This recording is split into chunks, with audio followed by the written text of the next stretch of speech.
नमस्कार दोस्तों, मेरा नाम है तरुण यादव और स्वागत करता हूं आप सभी का हमारे YouTube चैनल IQ मेंटर में। आप जानते हैं IQ mentor fast track revision course चल रहा था, जिसके अंतर्गत हम लोग मध्यकालीन इतिहास को पढ़ चुके थे और आज से हम लोग दोस्तों आधुनिक भारत का इतिहास पढ़ने वाले हैं। आधुनिक भारत के इतिहास में आज बारी है सेशन नंबर 1 की और आज के सेशन में हम लोग पढ़ने वाले हैं भारत में यूरोपियों का आगमन। इस चैप्टर में दोस्तों हम लोग सभी पॉइंट्स को हम लोग कवर करने वाले हैं। किस तरीके से यूरोपियंस हमारे देश में आते हैं, कहां कहां वो फैक्ट्रियां खोलते हैं, कौन कौन से उनके व्यापारिक केंद्र हैं, किस प्रकार से उन्होंने भारत में परमिशन ली व्यापार करने की, हर एक पॉइंट को कवर करेंगे प्रॉपर तरीके से। ये वीडियो आपके सभी प्रतियोगी परीक्षाओं के लिए बेहद इंपॉर्टेंट होगी, इसलिए इस वीडियो को शुरू से लेकर अंत तक देखना है। साथ ही साथ इस वीडियो को लाइक करना तो बिल्कुल ना भूले और शेयर करना आप लोगों की रिस्पॉन्सिबिलिटी है। और दोस्तों अगर आप हमारे चैनल में पहली बार आ रहे हैं तो सब्सक्राइब करके बेल आइकन को भी जरूर प्रेस कीजिएगा। तो चलिए शुरुआत करते हैं हमारे आज के इस पहले सेशन की। भारत में यूरोपीय कंपनियों का आगमन। क्या है? भारत में यूरोपीय कंपनियों का आगमन।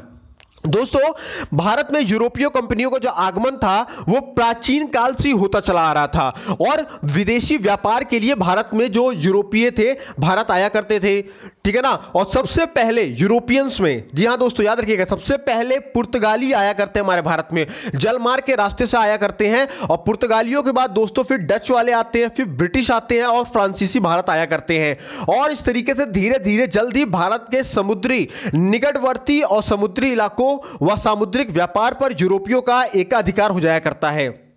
तो चलिए सबसे पहले पुर्तगाल आते हैं, तो आइए पुर्तगालियों के बारे में पढ़ते हैं। बट एक चीज जान लीजिएगा, इस पॉइंट को जरूर नोट कर लीजिएगा कि जो आपके यूरोपीय कंपनियों की अगर बात की जाएगी तो उसमें सबसे पहले कौन आते हैं? पुर्तगाली आते हैं। एक नंबर का क्वेश्चन यहां पे बन रहा है, ठीक है ना। इसको पॉइंट को नोट कर लीजिएगा। तो चलिए पुर्तगाल के बारे में जानते हैं। तो दोस्तों 17 मई 1498 की बात है। कब की? 17 मई 1498 की बात है कि जलमार्ग से सर्वप्रथम एक पुर्तगाली नाविक जिसका नाम वास्को डी गामा था वो भारत आया करता है। और भारत के लिए दोस्तों समुद्री मार्ग की खोज का जो श्रेय है ये पुर्तगालियों को ही जाया करता है। और वास्को डी गामा दोस्तों समुद्री मार्ग से भारत के पश्चिमी तट कालीकट पर आया करता है, ठीक है ना। और जिस समय वो कालीकट आया करता है दोस्तों 1498 में, उस समय कालीकट के तत्कालीन हिंदू राजा का नाम था जमोरिन। क्या था? जमोरिन था। तो जब ये वास्को डी गामा भारत आया करता है तो जमोरिन क्या करता है?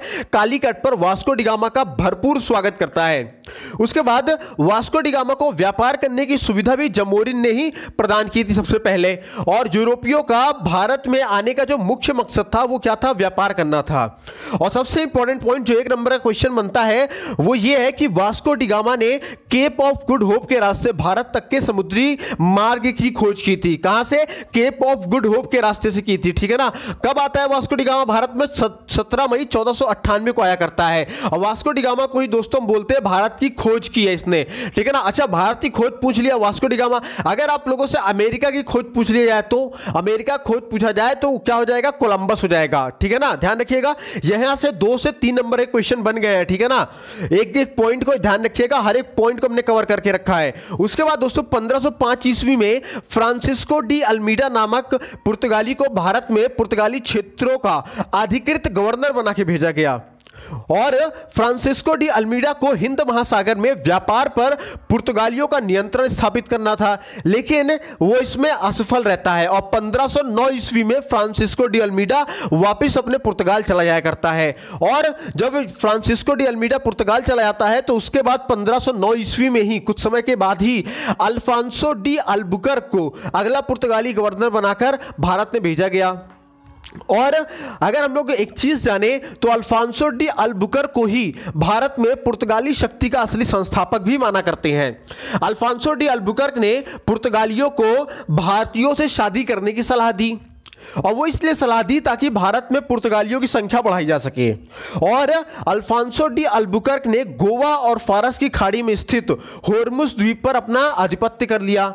और उसके बाद 1510 ईस्वी में पुर्तगालियों ने गोवा को बीजापुर से छीन लिया। और जब 1510 ईस्वी में पुर्तगालियों ने गोवा को बीजापुर से छीना था तो उस समय बीजापुर के जो शासक थे उनका नाम क्या था? तो यूसुफ आदिल शाह था। क्या था? यूसुफ आदिल शाह। और उसके बाद दोस्तों 1503 ईस्वी में अल्फांसो डी अल्बुकर्क ने ही कोचिन में पुर्तगाली दुर्ग का निर्माण भी करवाया था।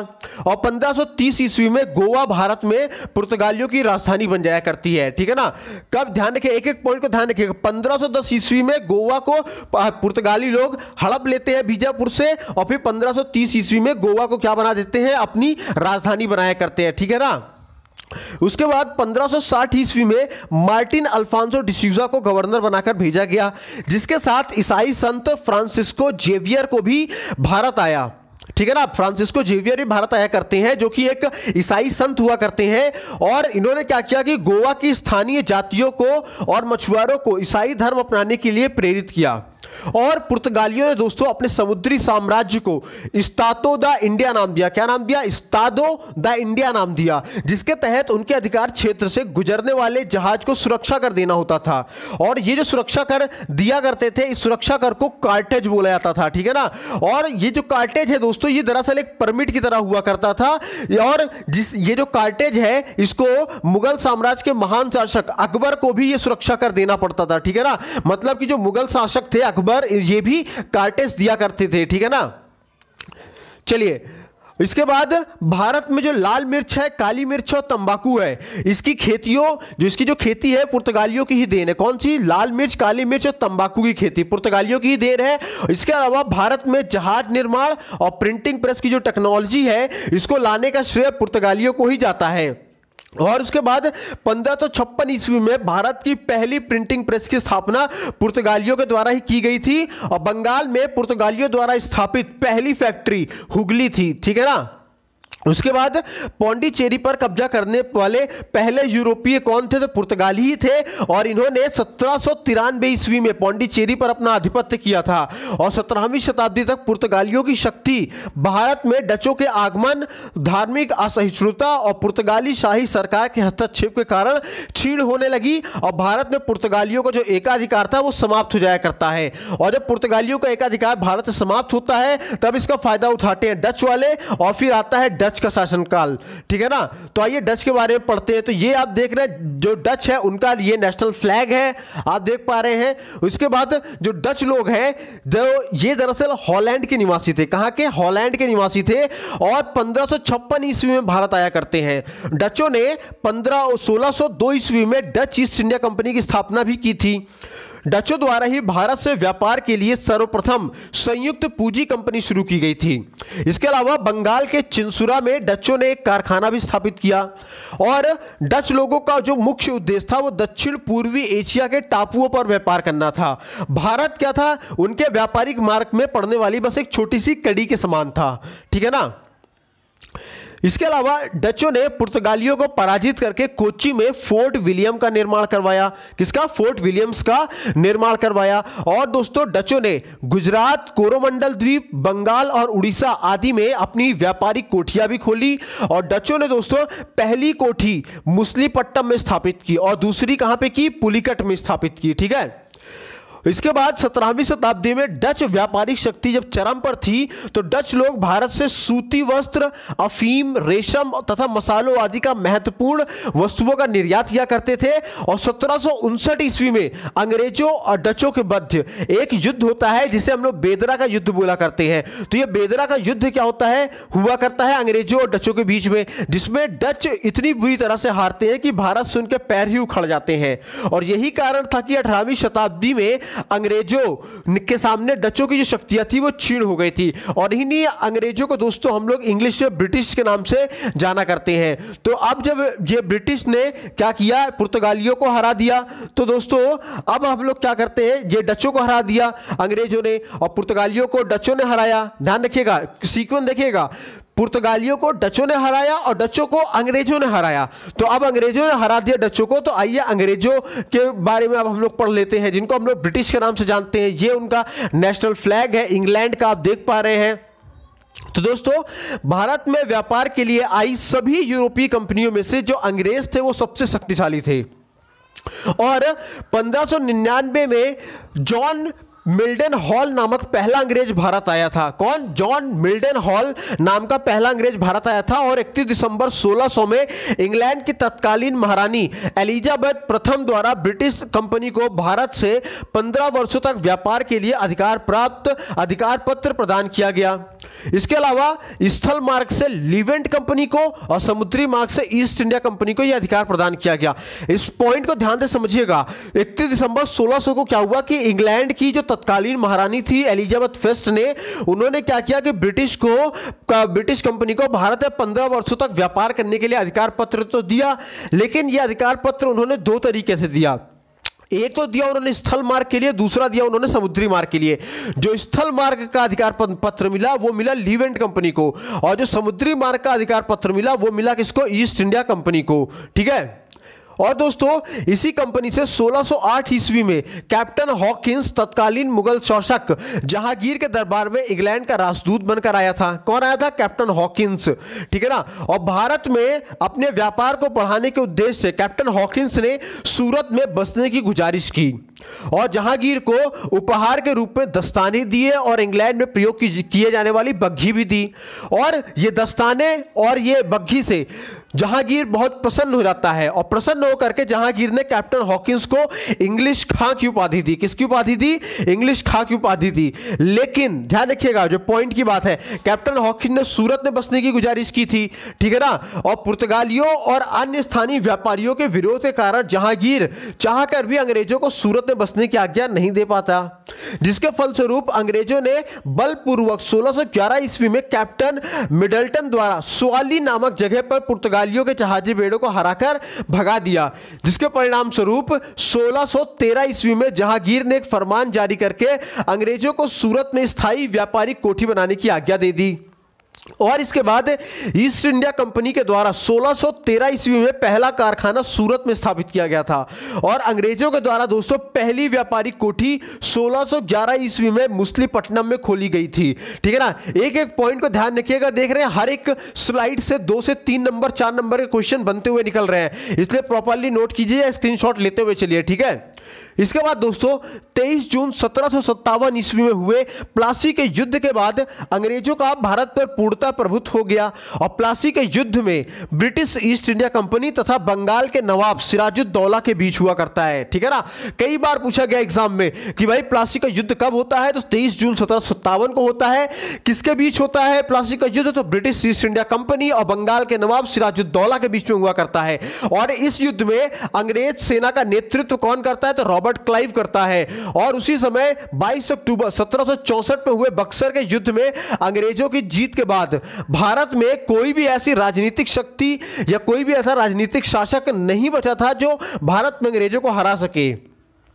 बक्सर का युद्ध दोस्तों बक्सर नगर के पास ब्रिटिश ईस्ट इंडिया कंपनी और मुगल के नवाबों, बंगाल के नवाब मीर कासिम, अवध के नवाब सुजाउद्दौला और मुगल बादशाह शाह आलम सेकंड, इन तीनों की संयुक्त सेना मिलकर के ब्रिटिश ईस्ट इंडिया कंपनी से लड़ती है बक्सर के युद्ध में, और इसके बाद भी हार जाया करते हैं और अंग्रेज जीत जाते हैं। और इस युद्ध में अंग्रेजों का जो नेतृत्व था वो मेजर हेक्टर मुनरो ने किया था। ठीक है ना। और दोस्तों अंग्रेजों ने कई अन्य महत्वपूर्ण युद्ध और संधियां की, जिसके फलस्वरूप 1947 ईस्वी में अंग्रेजों से भारत का स्वतंत्रता तक अंग्रेजों का एक भारत पर छत्र राज रहा, एक छत्र राज रहता है। और यूरोपीय कंपनियों में अंग्रेजों ने भारत पर सर्वाधिक शासन किया। ठीक है। और अंग्रेजों ने लगभग 200 वर्षों तक भारत पर राज किया। ठीक है। अंग्रेजों ने या फिर अंग्रेजों के द्वारा क्रमशः सूरत में, मद्रास में, जिसको आज हम चेन्नई के नाम से जानते हैं, तो सूरत में, मद्रास में, बंबई में तथा कलकत्ता में अपने व्यापारिक केंद्र स्थापित किए गए थे। और अंग्रेजों का उद्देश्य भारत में गन्ना, अफीम, चाय, कहवा, पटसन आदि की खेती कर इसको सस्ते दामों में खरीद कर इंग्लैंड में बेचना था, जिसके कारण अंग्रेजों ने भारत में महत्वपूर्ण क्षेत्रों में रेलवे लाइन बिछाई तथा सड़कों का निर्माण भी करवाया। और साथ ही साथ दोस्तों अंग्रेजों का उद्देश्य ब्रिटेन से भारत में आयातित किए गए महंगे कपड़ों को भारत में बेचना भी था। ठीक है। अब अंग्रेजों के बाद आते हैं हमारे कौन? फ्रांसीसी आया करते हैं। तो आइए फ्रांसीसियों के बारे में पढ़ लीजिए। फ्रांसीसियों का नेशनल फ्लैग है, आप देख पा रहे हैं। अब फ्रांसीसियों की अगर हम बात करें तो 1664 ईस्वी में लुई 14 के शासनकाल में काल्बर्ट के द्वारा फ्रेंच ईस्ट इंडिया कंपनी की स्थापना की गई थी। देखिएगा 2 नंबर का क्वेश्चन यही बन गया इसी लाइन में। 1664 ईस्वी में लुई 14 के शासनकाल में कॉल्बर्ट के द्वारा, किसके द्वारा? कॉल्बर्ट के द्वारा फ्रेंच ईस्ट इंडिया कंपनी की स्थापना की गई थी। और 1668 ईस्वी में फ्रांसीसी कैरो द्वारा औरंगजेब से आज्ञा प्राप्त करके सूरत में फ्रांसीसियों ने पहली फैक्ट्री स्थापित की। और 1669 ईस्वी में फ्रांसीसियों ने गोलकुंडा के सुल्तान की स्वीकृति प्राप्त करके मूसलीपट्टनम में अपनी दूसरी फैक्ट्री भी स्थापित की। उसके बाद फ्रांसिस मार्टिन ने 1673 ईस्वी में बालीकोडापुरम में, कहां पे? बालीकोडापुरम में सूबेदार से एक छोटा गांव प्राप्त करके पौंडीचेरी की नींव रख दी। ध्यान रखिएगा, अब ये पॉइंट देखिए बहुत ही इंपॉर्टेंट है, ठीक है ना, कि फ्रांसिस मार्टिन ने 1673 ईस्वी में, कब? 1673 ईस्वी में बालीकोडापुरम के सूबेदार से एक छोटा सा गांव लिया और उस गांव में पौंडीचेरी की नींव रख दी, जिसको आज हम लोग पुद्दुचेरी के नाम से जाना करते हैं। भारत की यूनियन टेरिटरीज में आया करती है पौंडीचेरी। और उसके बाद 1774 ईस्वी में बंगाल के सूबेदार शाइस्ता खान ने चंद्रनगर में कोठी बनाने की आज्ञा प्रदान की। और 1742 ईस्वी में फ्रांसीसी गवर्नर डुप्ले द्वारा फ्रांसीसी शक्ति बढ़ाने और भारतीय राज्यों पर कब्जा करने के कारण फ्रांसीसी और अंग्रेजों के मध्य संघर्ष प्रारंभ हो गया। और इसके फलस्वरूप दोनों के मध्य लगातार 3 युद्ध हुआ करते हैं। और इन तीनों ही युद्ध को हम लोग कर्नाटक के युद्ध के नाम से जाना करते हैं। और दोस्तों कर्नाटक के युद्ध के बारे में डिटेल वाइज और इनके प्रीवियस ईयर क्वेश्चन को हमने अपने प्रीवियस ईयर क्वेश्चन सेशन में करवा रखा है, प्लेलिस्ट बनी हुई है, जाकर के आप चेक कर लीजिएगा। नहीं पढ़ा है तो क्वेश्चन को पढ़ लीजिएगा। कर्नाटक के युद्ध के बारे में प्रॉपर तरीके से आपको डिस्कस किया गया वहां पे, ठीक है। और दोस्तों सभी यूरोपीय कंपनियों का भारत में आगमन व्यापार के लिए हुआ, लेकिन धीरे धीरे उनकी लालसा और लालच इतना बढ़ गया कि उन्होंने साम दाम दंड भेद जैसे सभी तरीके को अपनाकर अपने व्यवसाय की जड़ें मजबूत करने की कोशिश की। और इन सब में अंग्रेजों की नीतियों और कार्यकुशलता कारण उन्होंने दोस्तों भारत में सर्वाधिक वर्षों तक राज किया। तो दोस्तों यहीं पर हम समाप्त करते हैं हमारे आज के पहले सेशन को, जिसका नाम था भारत में अंग्रेजों का आगमन या भारत में यूरोपीय कंपनियों का आगमन। दोस्तों मिलते हैं अगले सेशन में। Thanks for watching our video. उम्मीद करता हूं वीडियो पसंद आई होगी। पसंद आई तो लाइक करें, शेयर करना ना भूलें। चैनल पर अगर आप पहली बार आए सब्सक्राइब करके बेल आइकन को दबाएं और करें। और वीडियो कैसी लगी कमेंट सेक्शन में लिख करके हमें जरूर दे।